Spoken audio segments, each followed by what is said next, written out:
experience with and of A Star is Born, or Our Words Are Life-Evoking and Taking.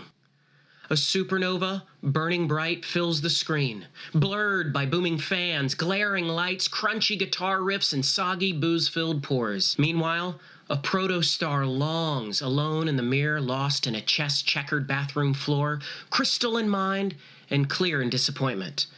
With the crowd's echoes muffled inside the SUV, the emptiness drives him to witness real substance laying over the bar.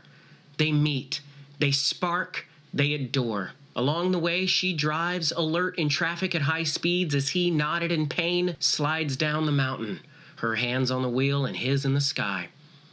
This is melodrama in the highest degree, delivered beautifully and shot deftly from his frame but her point of view, spending the first half of the film inside the emotional melodies developed by their joy of sharing their talents with one another, only to be counterpointed by the dangers that later take over as the defining dirge in the second half. We see a solidified star glorifying in word and deed someone with immense talent and beauty. He speaks love with truth directly to what is churning in her, and later she speaks truth with love directly to what is churning in him, their words evoking the other's beauty, and at times evoking even the deepest of pain.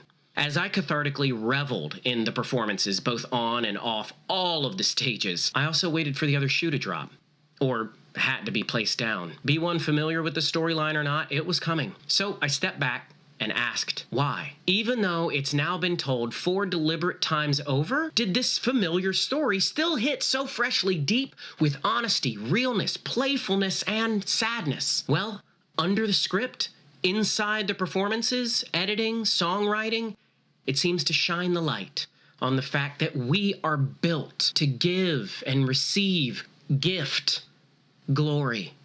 We long for something or someone maybe so sure and encompassing that we move from an unstable stance to a joyous dance of shining light on one another forever. Simultaneously, we experience a truth that things are not as they should be. And despite our efforts, we are still racked with disease and death all around us.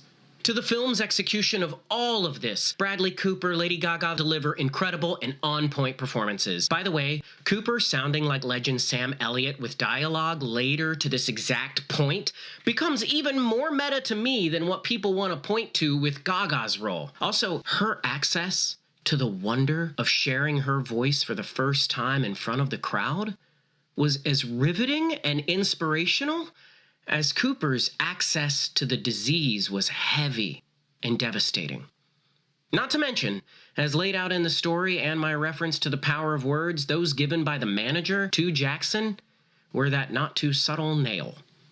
And let's not forget the music. 2 things here. First, people seem to be confused about the genre of Jackson, Maine. Well, let me end that here for good. It's the southern branch of freedom rock, y'all. Hey, man, is that freedom rock? Yeah, man. Well, turn it up, man. And 2, I will be downloading all of those songs. And that's my Monday. Now back to yours. In the shadow.